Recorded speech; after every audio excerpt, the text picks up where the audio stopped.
I would say like it's just by starting out and taking action, being encouraged through community and my accountability partner is what made me always take action and grow, like just push my limits. And then ended up locking up one deal through driving for dollars, and that was my very first wholesale. You know, I network, I belong to mentorship, and I add value as much as possible, and I feel like that was like the sort of like the universe like rewarding. Yeah, 100%. you know, like we put the positive vibes out there, and something does come around, and it comes to you, and you're like, wow, this is amazing, I'm so lucky, and you're like, wait, this, like, you know, give yourself some credit for sure. That 100% does not happen to you if you weren't taking action.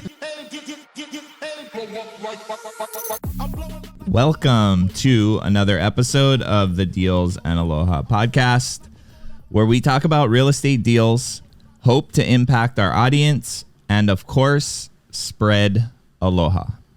You can find us on all social media platforms at Kamohai and Tristan. I'm so happy you're here, Tay, all the way from Maui. Let's go. I know. Let's just jump in. So, start at the beginning. How did you get into real estate? I think growing up, my uncles were landlords, and my mom kind of always put that like, your uncles are smart businessmen, your uncles are pretty wealthy, you know.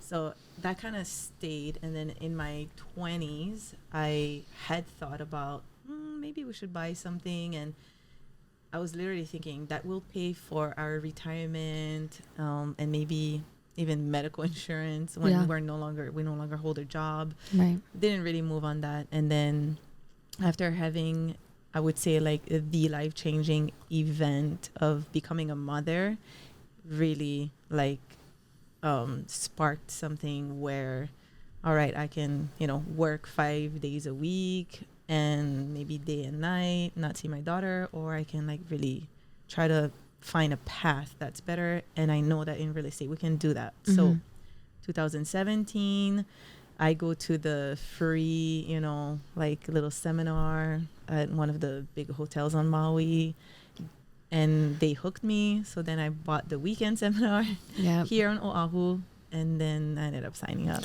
Well, you flew here. Yeah, they had was it a 3-day? Yeah. 3-day, yeah. Did you hear the initial one like on a radio ad or something? Radio, yeah. And actually a friend of mine who's a real estate investor on Maui told me, like, hey, I go to these. He just goes to the free or like the 3-day one. He never signed up for the whole mentorship. And so I ended up signing up for the mentorship. And after that, so I was learning. I'm kind of like the good student. I like to learn and kind of do that. But I wasn't good at taking action and applying the knowledge. And a couple years after, finally get started and set up the schedule to where I can really focus on real estate. And then I kind of took off, I would say, from there, like from learning, baby steps into So what year was this?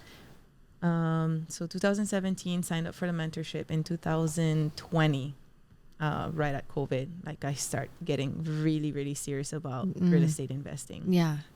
So from 2017 to 2020, you were just absorbing information. Were you doing any real estate, or what were you doing? I was trying, I would say, and also, so right after I signed up for the mentorship in 2018, I opened my dance school. So that ended up like kind of taking me away from real estate. And I wanted to set that up, like to stabilize the dance school to where it could replace my W-2. Right. And we did that.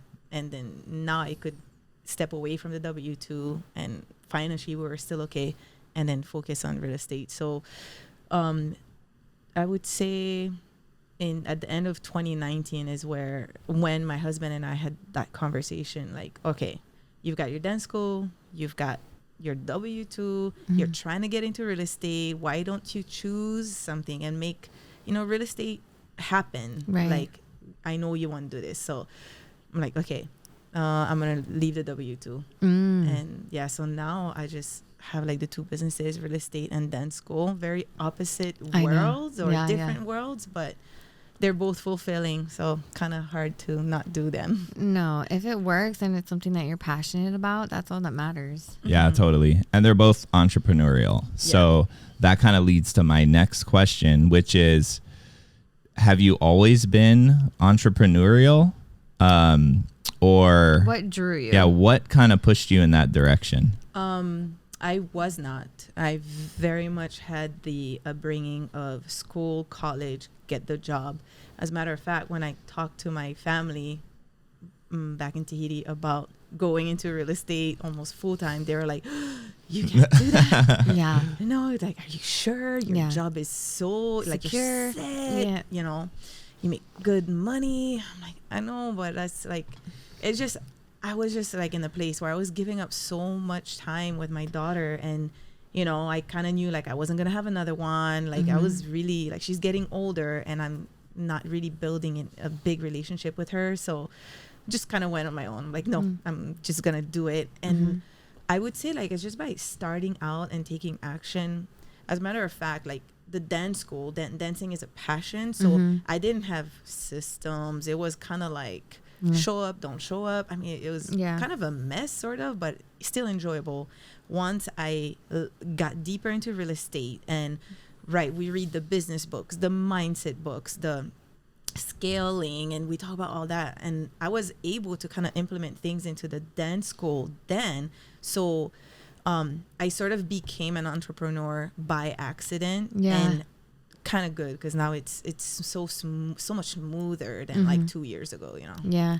I was gonna ask you, are there any similarities between, or like things that cross over? Because although dancing and real estate are completely different, right? Is there anything they have in common, because you're still running a business in both? So back office wise, I would say like the accounting part, right? Yeah. Like we keep all of the records good and clean. As far as doing it, it's just so different, because I'm teaching dancing. On the real estate side, I'm like hustling, I'm hunting for deals. So two different things. And I would say the only place where they kind of meet is on the creativity side, where you pull from your own creativity, your own ideas, and bring them to life. Like that's kind of where they meet. But yeah, it's like, it kind of feels weird, and it's nice when I'm in dance mode. Everything else is shut off, right? Like dance mode. And then same thing with real estate. It's really real estate, and I can focus on that. And it's like wealth building, and then passion, Totally building. Yeah. Well, it's like that financial income, right? And then it's that emotional income that he always talks about. Oh my gosh, yes. Yeah, that's exactly. Because they're so different, but they're so important. Yes. Yeah. Oh my God. It's important to note, I think, here, like a lot of us grow up with that background, which is go out, get an education, get a job, work for somebody else, like fill your retirement up through your W-2, and then retire. But you did start out that way, and then kind of fell into entrepreneurship. Yes. So that is like, I want people to understand that you can totally make that jump. Yes. Yeah. Right? Yeah. Like you don't have to just start out being entrepreneurial, right? Well, you did it in steps, you know. You were Yeah. like, I'm working my W-2, and then I want to start my dance school. You were juggling that, and then you're like, okay, well, I really want real estate, but so like it was a progression. Exactly. Yeah. So it doesn't have to be all or nothing right away. No. Yeah. No. Love that.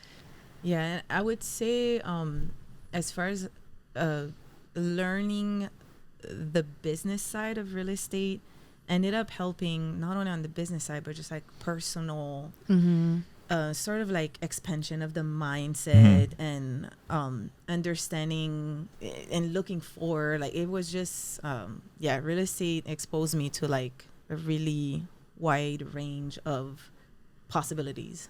Totally. Yeah. I feel like a lot of people don't know this, but I still have a W-2. A lot of people don't know that, you know, because I don't advertise it very often. But like what resonated with me with what you said was like you put systems in place in your dance school so that you could focus. You know, obviously you're still a part of it. You're involved in it, Yeah. but it's like it's not gonna burn down if you're not there for one day. You know what I mean? Exactly. So like, I did the same thing for 5 or 6 years with my nonprofit, really trying to build, like put teams in place and stuff so that I can spend more time on real estate. And it just, you don't have to, like I said, it's all or nothing. You can build and grow and then get to a point, right? And now it's like we're trying to do the same thing with real estate, like build so that Exactly. Real estate's a lot bigger. And I would say for both of us, your and and myself, like, family, you guys always make time for family. And when we're sort of not necessarily stuck, but we're involved in a W-2, we're sort of on someone else's schedule, whereas now we have more control of our time and we get to choose and pick where we're spending our time and who we are spending it with. Yeah, totally. Love that.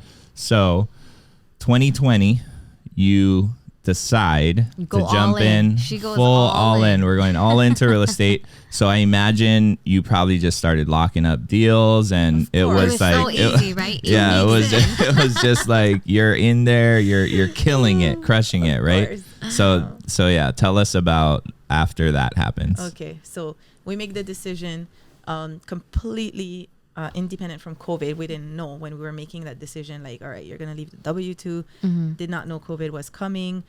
The week that I finally dropped my W-2s, the week that we all shut down, and now I have my daughter at home doing online school. So thankfully she is old enough to like be somewhat independent, right? Just she understood the Zoom and all that. So I'm now able to really focus, but so I'm doing the things that I'm told to do, like do the cold call once you have maybe, and also at the same time I was going through a kind of like a financial like check personally. So I've been very open about like my debt situation back then, right? And so I'm like, okay, so I kind of needed personal funds to sustain the real estate for a little bit, like to buy little lists or skip trays. And, it's a few hundreds here and there, but still it adds I up. need it. Yeah, exactly. So I'm doing the cold calling. I'm doing all these things. At the same time, not really knowing, I'm like not beating myself up. No, it's more like I'm making myself grow, because never did I cold call, never did I mass text and like strangers, like just like in person. I have a hard time going to a total stranger. Same thing, even though I'm behind my phone, like it's still scary. And I remember like my heart beating so fast on my first cold calls, to where I was like, okay, I'll just make 30 today, like I'm gonna get through this, I'm gonna have a heart attack. And then breathe and then take a break, and okay, another 30.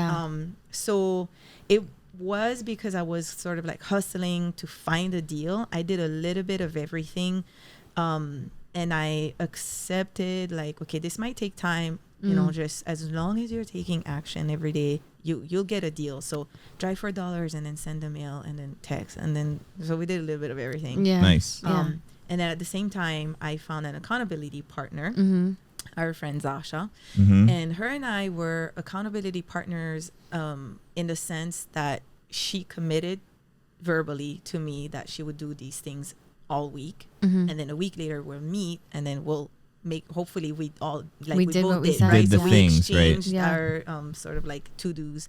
A week later we're hopefully we did them.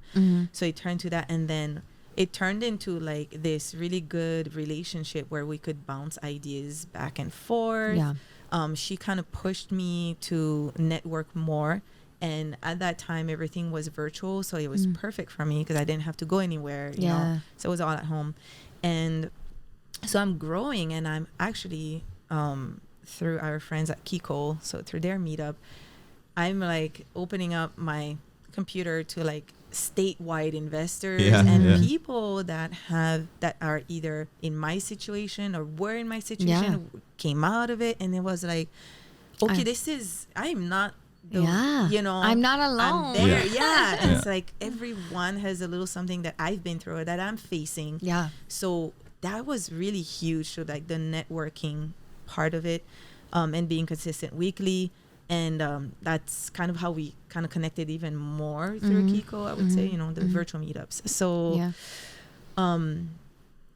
being encouraged through community and my accountability partner is what made me always take action and grow, like just push my limits. And then ended up locking up one deal through Driving for Dollars. And that was my very first wholesale. Yeah. Nice. So tell us about that first deal. Okay. So there was like this lead that I got back in 2018, and I was like, oh, I'll just check. I know it's 2 years later, but I'll just check if they still might consider selling. So we went door knocking. This is when everybody was home. So right. they're gonna be home, you know. Yeah. So we went door knocking, and I was with Zasha. Went door knocking, and they're like, no, we're not selling or whatever. And I was like, oh, let's just go in the neighborhood right there. There's a lot of homes. It's like a decent neighborhood. Some homes are really nice, some aren't that nice, so let's just go through. So we got our whole list of homes. Probably did Driving for Dollars for like an hour and a half in that little block, nice and slow, and went home, sent out the mailers. 1 week later, we get the call, and he is ready. Wow. So that's like a combination of taking action and meeting someone's timing, like a divine timing. Totally. That someone was ready Yeah. to sign. Hot. We went there. So shortly after, so I call her. I'm like, oh my gosh, that home, blah blah blah. Yeah. We go there to sort of, you know, do our walkthrough. Right. And we had already kind of ran numbers and stuff, and that day, I want to say, I don't know if we locked it. No, we did, because she was like, just bring the contract. Yeah. In case, you know, you don't like. Yeah. We have to be ready. Contract. And so I had a price for him, which he wanted more, but you know, it was kind of nice because it was really distressed inside. I mean, it was bad. It was really bad. Yeah. Horrible. And you know, kind of had that face, which was true. I'm like, I mean, this looks like this is a huge 2-story home with a deck. The yard was full of junk. Like, I remember seeing it. Yeah, we could probably build 2 cars out of all the cars that we found. That's crazy. Yeah. So, you know, I kind of make that face like, I think that's not realistic with how much we need to put in right now. So he ended up taking, I can't remember, I want to say 385. Something like that. Remember. Yeah, something like that. And he was like 3 or 4 years past due on taxes. Wow, okay. So we told him, well, if you want us to take care of it, which we will have to, it's either going to come out of you or our offer will be this, but we'll pay for your taxes. Right. Yeah. So we negotiated right then and there, and then we walked away. And like, I remember taking 2 turns out of, and then Zasha was like, pull over. Yeah. We were like, oh my gosh. And I was like, I can't believe this happened. Like, I know. Is this really really happening? Like, I have a paper, I have a signature, you know. That's so cool. Oh, You're like, this is how it happened. Yeah. This is it. Yeah. It's real. Yeah. It can happen. Yeah. So you took that down yourself, or you wholesaled that to Wholesale. Zasha? And the good thing, which I really want to mention here, is because I think they call it reverse wholesaling, where you find your end buyer and you sort of market to where they would want to be.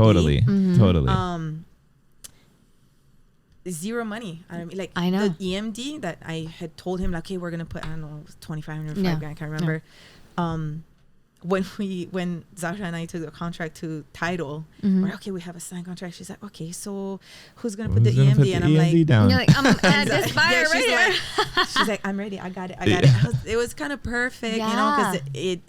So anyway, she like really helped me get over a lot of things, and I kind of gained momentum. Of course, first deal came momentum. Second, you know, like every deal gives you momentum. So that's the story of the first deal, which really is like a statement sort of like, take action, like you will get it, you know, like totally. And how long did it take you from when you were like, okay, I'm really gonna do this, to locking up the first deal? So I'm really gonna do this was March 2020. I think we locked it up in either end of June or early July, and we closed end of July or early August, something like that. Like it was really fast. He was I mean, he was ready. Yeah, like, yeah. He went through, it was a timing thing. Yeah. Perfect. Yeah. He had gone through agents that he did not like, and I didn't really ask why. I think because it was so distressed. Maybe the agents were asking him to clean up a little it bit and out. stuff. Right. He couldn't. He was not very mobile.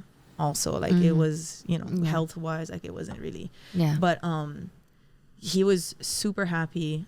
His plan was to move back to the mainland, closer to his kids. The day, so we close. He picks up his check and does what he has to do.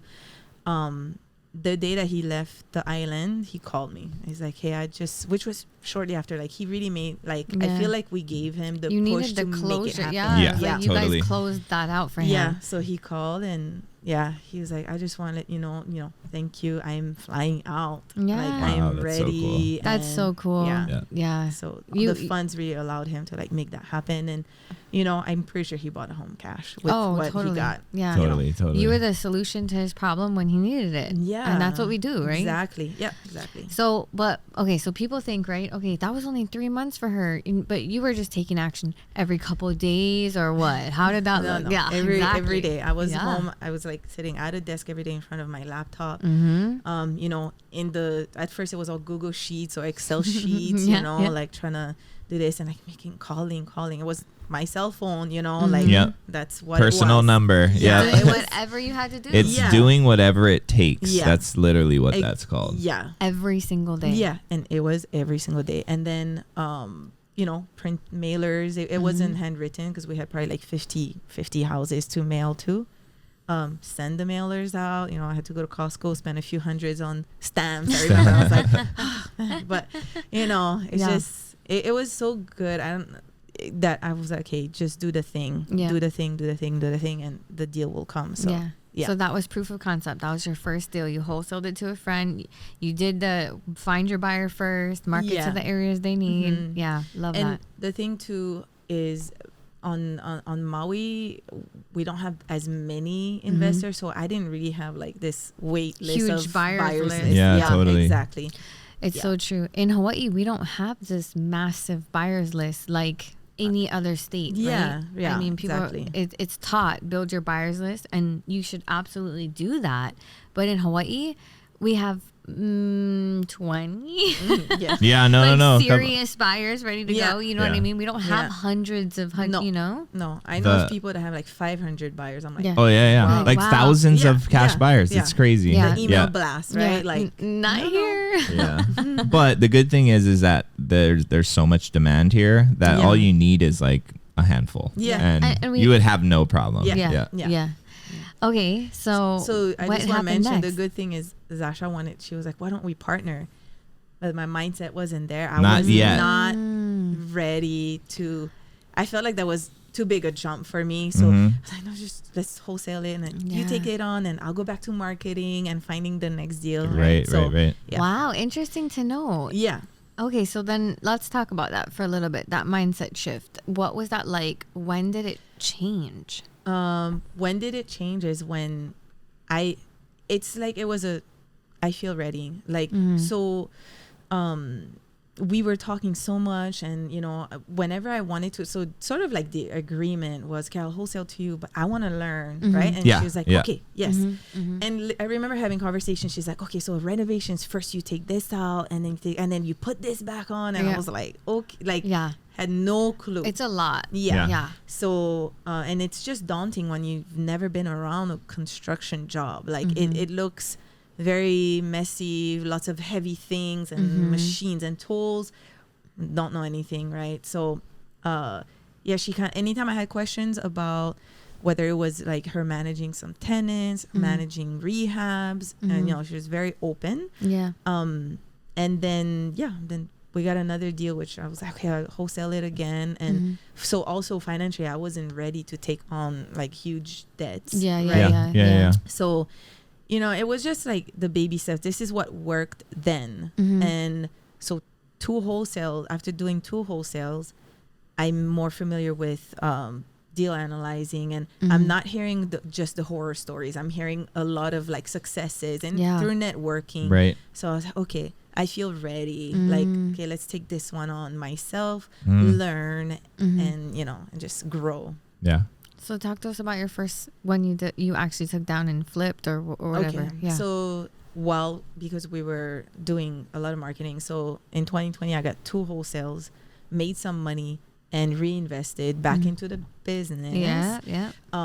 Because, and I remember you guys, right when I kind of was making wholesale money, you guys had started to really scale up your marketing, and Kamohai was sending 1,000 texts a day, and you were very focused, and that was very inspiring. And I'm like, okay, I'm gonna make money, I'm gonna invest, and then I'm gonna send 500 texts a day, right? Like I'm just scaled down, but I see what others are doing, and I just do it at my scale. Totally. So did that, and I even hired a VA from Upwork, very affordable, and we're just really blessed. Like it really worked out. Like the first person I found, she's really good. You got lucky. Yes. Yeah, because that's not always the case. Right. We wish. Yeah. So I was like ready to deploy money in there, and then shortly after, so we're marketing, find a deal. I was going to wholesale it, but the seller wouldn't come down enough to where there would be even a bit of room for you for to a make wholesale your fee, right? Yeah. And then I talked to Zasha. I'm like, well, you think I should just take it on? And this is this is early 2021, and we're hearing like market is going better and getting better, and like prices are increasing. So she said, "Nah, just do it. Just do it." She didn't want it because it was higher than everything else in that complex. And she said, "No, just do it. Like you're still gonna cash flow, Boom. So I was like, okay, let's do it. First deal, like so hard money, and then I got a private lender, and so that worked out. So there was a buy and hold. Inherited tenants. Oh, this is like your rental. Yeah, your the condo. very first rental, and so of course it's quite distressed. So I had a discussion with the tenants. At first it was kind of difficult to communicate with them, but I think once they saw that I really was making the improvements, like new bathroom and new kitchens mainly, they like really mellowed out, and I think they kind of had more respect for what I was doing. So and ended up, because of the market that we're in right now, I think in escrow it grew like 50K. Yeah. I was like, that's crazy. Yeah, just like 2 months in escrow maybe. Like so insane. crazy. Yeah. So can you talk about, that was your first BRRRR that you did? Yeah. Can you talk about a little bit about those numbers? Yes. So purchase 110. Okay. So then I think I want to say it's maybe 10K worth of renovation. So small bathrooms and then a kitchen. Yeah. So I had my girlfriend 35K PML, and then the rest was HML. So out of her 35, that 10K of renovations was there. Yeah. And then it appraised at almost 200K. Wow. I refied. Yeah. So I refinanced 70% of that. That's that's so cool. amazing. Yeah. So I definitely lucked out on that. So you just got you got a property for free. Yeah. And how much is the cash flow for you? I want to say 280. I think is the last time we checked. $280 a month. Yeah, so good. It's a blessing. Yeah. So I don't have a manager, right? So there's no like that 10% is, and it's so easy because it's in a complex. So you don't really have that much outside maintenance. Right. Like it's all. And then they benefit from it's not HUD, but the COVID help, financial help that's out there. So they've been getting qualified for that. Right. That's awesome. So we're going on almost 7 months, I think, of that. Nice. Congratulate. That's massive. Yeah. I mean, people don't understand that. Well, it's super hard to find cash flowing rentals in the state in Hawaii. You know what I mean? So anytime that you can do that and pull all your investor money out, it's like, dude, yes, please. Let me get more of those. And it keeps going higher and higher in that complex. I'm like, another refi. Yeah, right? Is it time? But, I love that. Okay, so you took down your first, you got your rental. What happened next? I think around the same time, like the day that I closed on the rental, I ended up closing on our first wholesale. Oh, okay. So the wholesale is actually a lawyer referral, or like it was gonna go on auction, and someone had reached out to Zasha, and Zasha was open to partnering together, so we did it together. The partnership was, she would handle the money, I would handle everything else. So for her, she kind of like for acquisition, she had some work to do, and then after that, it was me meeting people at the property, the agents, and all that. And it was a hotel, so all we did was the major junk removal and not landscaping, but a good yard cleanup, because I think our junk removing company said there were like 17 appliances and a car, like that's inside crazy. and outside. Yeah. So and I believe there were squatters too, but the parents or there's family members that live nearby, and they would just come and like kick them out like every week or something. Yeah, that's good. Yeah. And so the funny thing is, prior to like when we were still in the short sale process, I called a buyer that I thought like would be perfect for that deal, because the lot was big enough to CPR it. So I called him, I sent him the photos and the whole packet. Yeah. And he's like, nah, like you should take it on, like you should do it. Don't CPR because you're too new at this. Right, to gonna take too CPR. long. Yeah. The process is too nuts. And he was like, yeah, otherwise like I would have to be lower. And I'm like, well, that's kind of, we're buying it for that, so I'm not gonna, Right. Yeah. So we didn't do that. And then a friend had an idea of clean it up and put it on the market, because this market is nuts. Yeah. So that's what we did. That's so cool. So that's what I was going to ask you. I was going to like, what was the decision-making process to decide that you wanted to go a wholesale rather than wholesale? And I think you kind of just answered that question. You did try a little to wholesale, but then this market is crazy. And a lot of people right now, that's what they're doing. They're just doing wholesales, because you literally don't have to do anything to the property. Just clean it out, put it back on the MLS, and then you're just getting tons and tons of eyes on it. Yes. So was that a good decision that you guys made to wholesale it? Yeah. It really was. Yeah. So the deal made over 100K. That's nice. That's so we awesome. Split that on a hotel, like that's amazing. And just clean it out and throw it back on. No construction. The I think we just did a 10K junk removal yard cleanup. Yeah.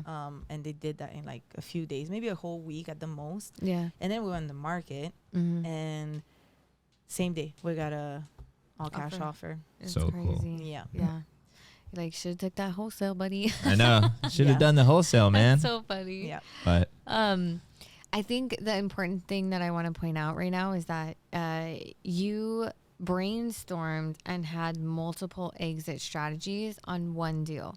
You could have taken it down and gone the whole mile with the renovation. I guarantee if you like kept calling, you would have found a wholesale buyer, right? But you're like more leaning towards the wholesale thing, right? And that's the route you chose to take. But any one of them would have worked. Yeah. You know, so it's I think it's important that you don't have to have like the blinders on and only have one strategy. Be open, and if the deal works with multiple, it's probably a good deal. Yeah.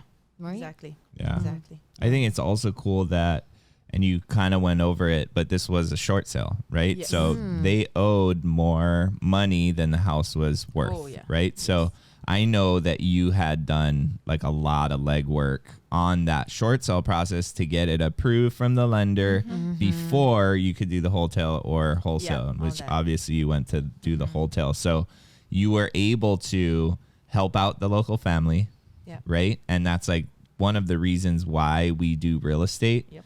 And then you get to make money with your friend on the other end. Totally. So it's such a crazy world we live in. But win-win in my book. Big time. Yeah, lots of wins on this one. Yeah. And even the end buyer, he's an investor himself. Right. He's going to CPR that lot, you know. So that's like dividing a lot, which is kind of getting common more and more here in Hawaii. So while I just visited the property a couple weeks ago. Oh, cool. Just to see what they did. And so while they're renovating that main home, they're doing the CPR process. Nice. They're going to then be ready to sell this, and then just Then they can build onto the next Yeah. one. to the Yeah. Such a good strategy. I know. Mhm. We'll do it one day. Yeah. yeah, soon. I love that. Okay, so talk to us about the last deal you just did, the very last one, most recent. Okay, most recent is I'm just gonna kind of combine them together. 2 out-of-state buy and holds. Nice. So last quarter of 2021, I wanted to at least explore the option of going out of state, and the main thing I wanted to decide on which state that was going to be.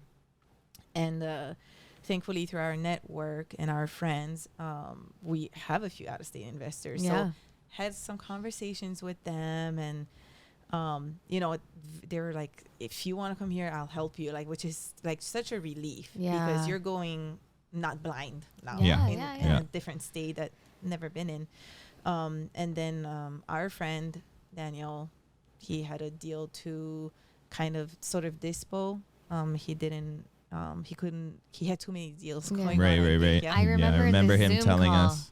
I remember Oh my the God. Zoom I call. was Yeah. so excited because that was like it was like that third quarter. I think that was maybe late October, early November Yeah. that we had that call, and I was like, oh my God, I remember calling you and Yeah. like, But you just like I wanna take jumped it. on Yeah, yeah. I it. really want to take it. You know what Yeah. I mean? Yeah, Yeah. you're like, I want it. Yeah. And Yeah. I was like, I'm not gonna wait. Let's just put it in the chat. Yeah. I want it. Yeah. I love that. And like, so the blessing here is that I was able to connect with a lot of his contacts there, which is like an amazing bonus.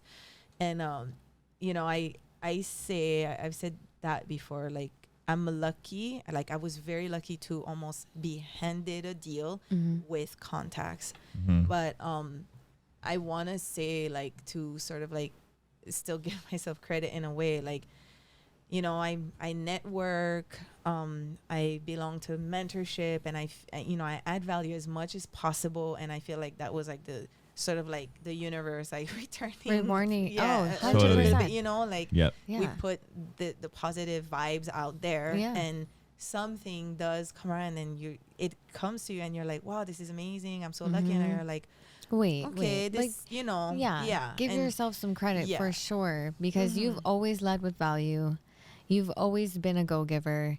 And like, it's true. It's a testament to putting in the work to network Exactly. and to reach out to other people. add and then, value Yeah. any way you can. And then not hesitating when you thought about something. Yeah. You did some homework about it, and then the opportunity you jumped. Exactly. And Exactly. that's That 100% does not happen to you if you weren't taking action. Like Which- you were yeah. doing the work. Like that's the only reason why the opportunity presented itself. And I Yeah. think a lot of people from the outside may look in and be like, "Oh my gosh, you're so lucky! You got a deal like handed to you." Yeah.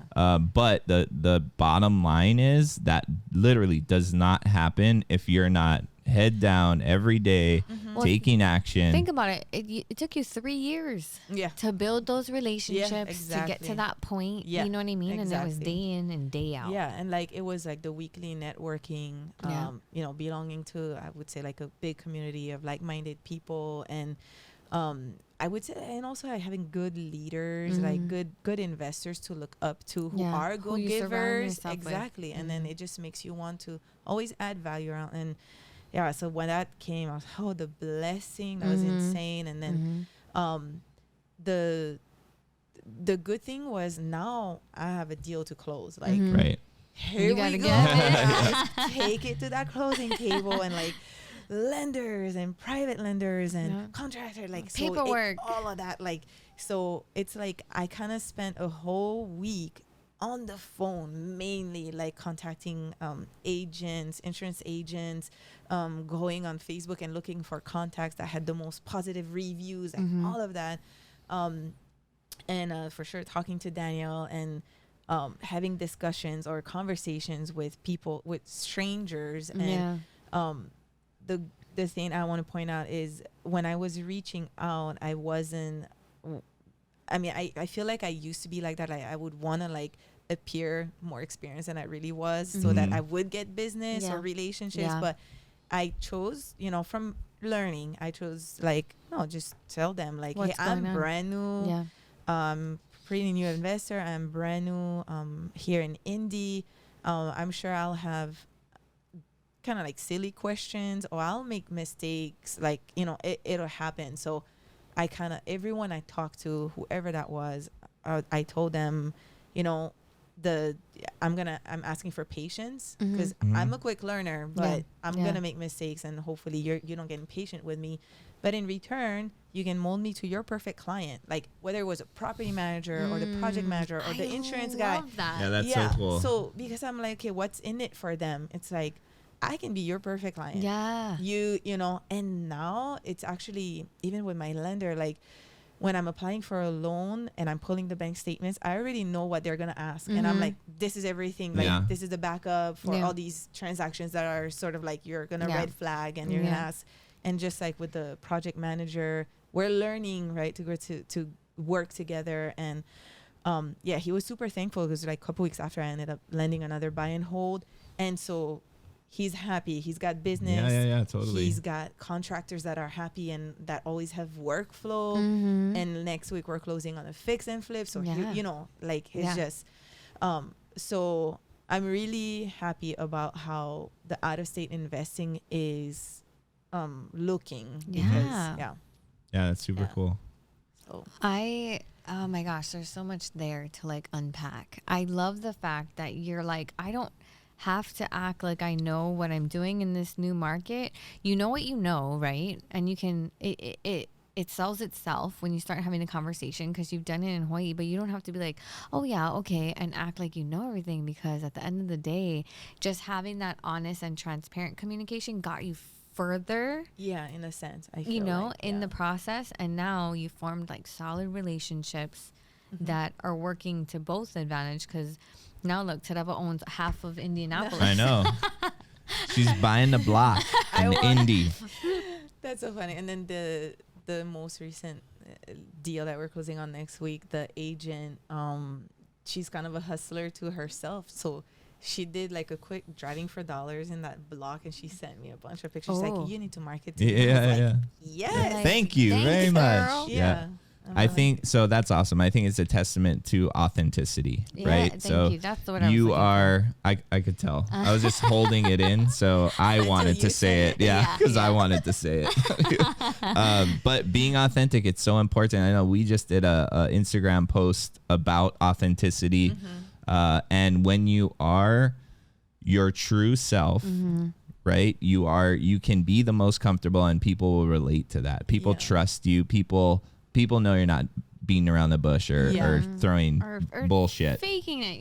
Be something that you're not. You know, because that probably gets tiring and exhausting. You know what I mean? Like if you're just your authentic self, how freeing is that? Yeah, exactly. I love that so much. So be your authentic self, people.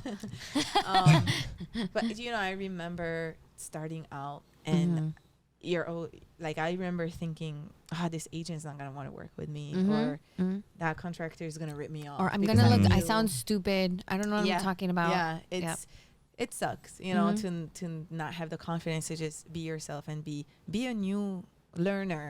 Totally. I guess maybe I don't know if it's society that makes you feel like you need to know everything. It is. Totally. So I was there, and again, because I'm networking around people that I can identify with. Right. Like they were brand new ones. They made mistakes, and they came out of it. And I was like, oh my gosh, it's so okay to be yourself. It's just just say exactly how it is. And the thing too is, by pretending to be someone or something you're not, you don't attract the people that you're going to align with.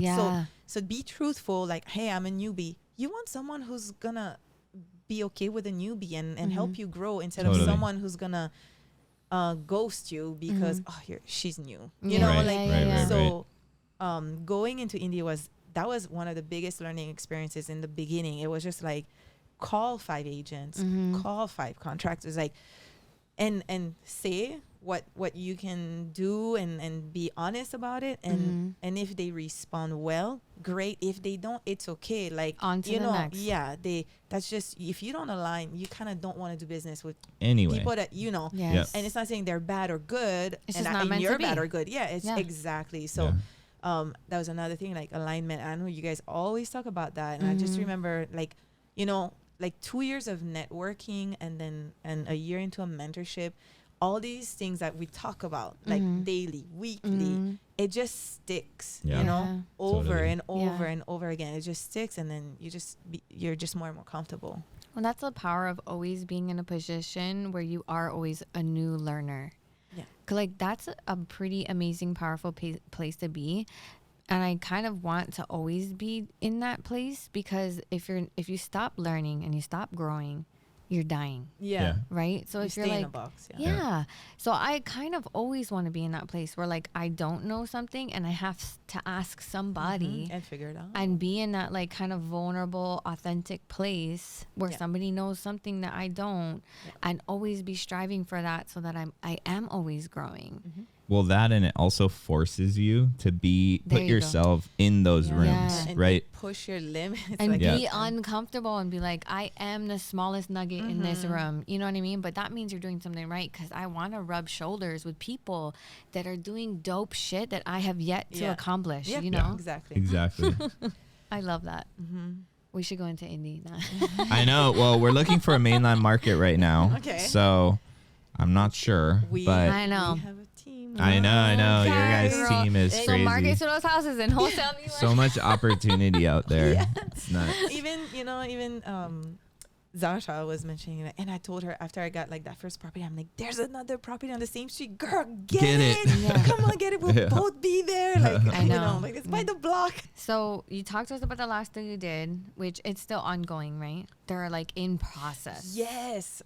So we're gonna refinance the first two buy and holds in Indy. We're gonna refinance them into one loan. Nice. Love that. Like, it's a commercial loan off of my personal DTI. Yay. There you and all go. that. So Yep. just Yep. keeping the business debt with the business and not on personal Yep. record. Isn't Okay. that magic?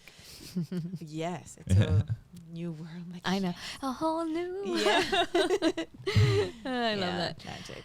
Okay, so kind of back to just your roots and your journey in general. What is the biggest challenge to date you've kind of had to overcome? Yeah, it's gonna be a two-part question. So biggest challenge and biggest triumph. Just so you have context when you're thinking about because it. I mean, you've had a transformation from wholesaling and being Crazy. like having this like fear, right, and self-doubt, to now, girl, you're flying out of state, locking up deals left and right. Yeah. So something I've overcome would be not to compare myself. Honestly, most of these things, their mindset and their personal limits. It's like every limit that I had put against myself, like they're like disappear. Yeah, it's crazy. So a lot of that, I mean, from networking, I used to be so scared of networking, whether in person or even virtually, super scared. What else? Just taking action daily. I never believed that I could do it. So that too, like gaining confidence, and I would say like having the faith that it was there, with taking action and getting no results for weeks on, and you're working, like you're grinding 5-6 days a week, 7 days a week sometimes, and just no result. Like the not good conversations on the phone, like all of that over and over, and then here you are, like but just having faith. Like, you're blind, you don't know where this is going to lead you, but you're doing what everybody else is doing, so something should happen. So that was big. So a lot of it is personal. So biggest triumph, I would say, is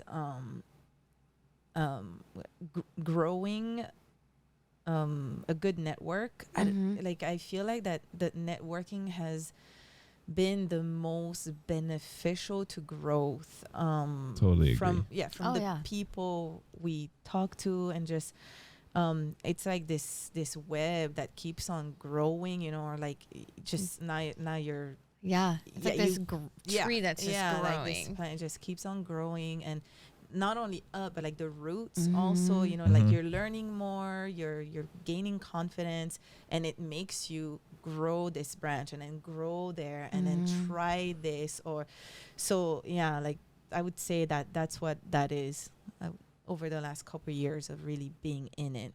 Yeah. Dude, I love both of those. So good. The challenge one, the comparison is crazy.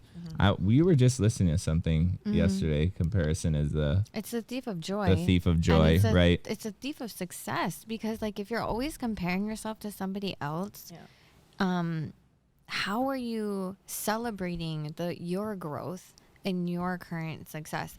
And okay, you can see that person over there that's like doing, I don't know, maybe a little bit more deals than you, but it's like, but what about what you're doing right now? And then what if you don't even really want what they want, you know, and it's not even aligned with it, but it looks flashy and it looks cool, right? But it has nothing to do with the design that you're trying to build for your life, you know?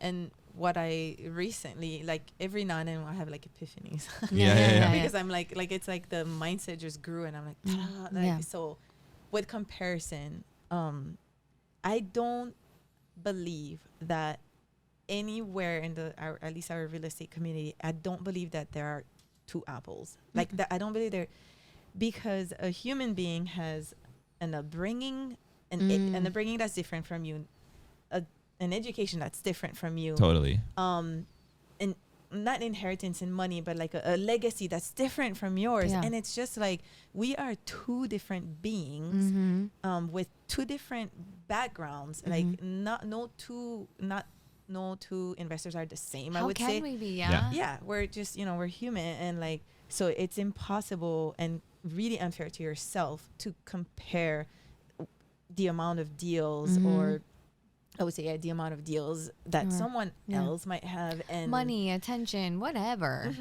So it's really like, I recently just came to that, and I was like, okay, now I'm okay. Like I've really overcome that, and it kind of just gave me peace. I'm like, oh my gosh, like you can't do that. Not only is it unfair to yourself, but you're not comparing apples to apples. So why even start, you know? I feel like it's the whole external internal thing too. Like there's a level of looking out and seeing what other people are doing and letting that inspire you, right? That's a good form, right?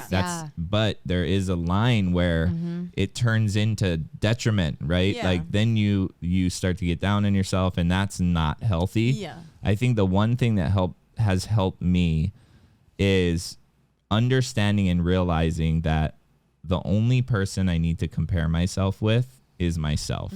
And I compare myself with me yesterday, right? And then you say, okay, today I did this better than I did yesterday. Absolutely. And like that has been game changing. Totally. It's totally fine to compare yourself with yourself, and you just try and be a little bit better every single day. It helps with everything. Oh, that's monumental. We're big on like affirmations, daily gratitudes and stuff. And I was looking through my journal, and like a lot of, I can look at a year ago, things are different. Oh, so different. That internal dialogue.